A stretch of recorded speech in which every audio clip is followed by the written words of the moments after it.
There are a lot of reasons why the Warriors are 15 and 17 and in 11th place in the Western Conference, but one major factor that we need to start looking at is Klay Thompson. This is a sensitive topic for most Warriors fans because Klay has been in the Bay Area for his entire career and was a key part in the winning 4 championships. He's been a consistent All-Star and All-NBA caliber player, but as he's gotten older and has sustained major knee injuries, he just has not looked the same. It's tough to see Klay and the Warriors' other role players struggle, especially with how well Steph Curry has been playing.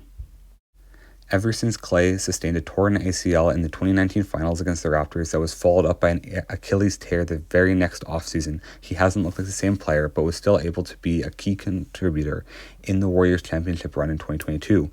And last season, he still averaged 22 points a game on 41% shooting from three. He still managed to be effective for the Warriors, while it was noticeable that he lost a step on the defensive end of the floor and struggled with consistency at times. That all changed this season, though, and the roof has caved in on Klay Thompson and the Warriors. I won't say that Klay is the only one struggling or the only reason the Warriors are losing games, as that's just not true, but he is shooting the worst splits of his career and averaging the least amount of points, rebounds, and assists of his career since his rookie season. His points per game average dropped from 21.9 per game last year to only 16.7 this year, and is shooting only 37% from three. This is only the second time he shot under 40% from three in his career, and the only other time came in the year after he missed 2 years. And this is the first time he's averaged less than 20 points per game since his third season in the league. His defensive ability and effort do not seem to be there as well, and while he was once an elite wing defender and one of the best in the NBA, he has lost more than just a step now and is more of a defensive liability than a real stopper at this point in his career.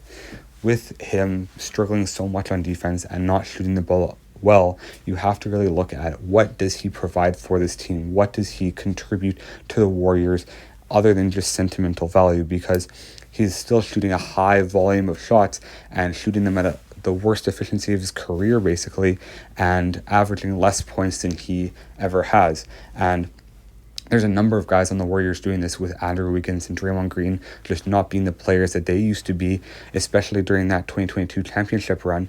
But if you look at Klay Thompson, his numbers drop-off has been by far the biggest out of these guys, and he just doesn't look like the same player at all. I don't know what's gotten into him, but he just has not been the same player this season that he even was last year, when he was still a key part of them making second round appearance in the NBA playoffs. And this year, it doesn't even look like they'll make the playoffs at all, even with Steph Curry averaging some of the best numbers of his entire career. At a certain point, I do believe the Warriors have to move on from Klay Thompson. If you want to capitalize on the end of Steph Curry's dominance, you have to build the best team around him possible instead of holding on to players with sentimental value. Klay is making $40 million a year this year and is giving the Warriors mediocre value, especially for that contract. Steph is still averaging 27 points a game on 40% shooting from three, and to be able to capitalize on this, they have to make moves to compete and put a competent roster around Steph.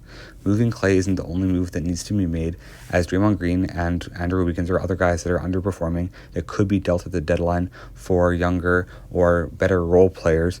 But Klay probably has the most value to get you a quality role player in return to put alongside Steph Curry.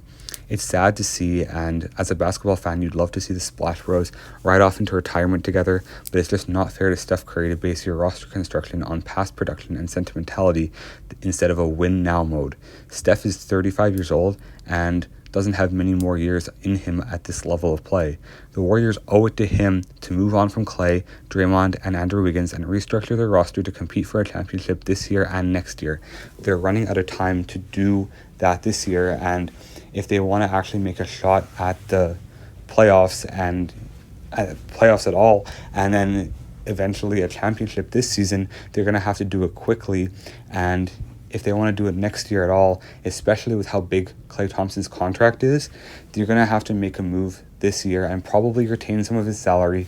But at a certain point, you're just going to have to kind of eat that and move on from one of the best players in your franchise's history. And I understand that that's hard for the Warriors management to do and for Warriors fans to accept, but at a certain point it's what's best for the franchise, because Klay Thompson and Draymond Green, to a certain extent, are holding back this organization.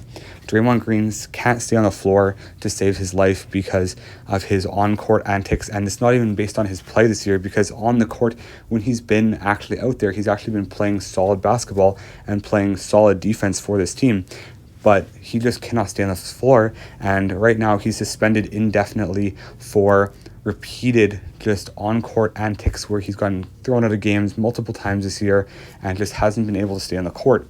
And when the Warriors have had such a solid culture in their locker room for so long, with Klay Thompson and Draymond Green and Steph Curry being that core of guys that have been there for the last 10 plus years, you start to wonder how this is even possible, that they've become one of the more dysfunctional franchises in the NBA and have become an 11 seed in the Western Conference with a player in Steph Curry that's still one of the top 3 to 5 players in the entire league.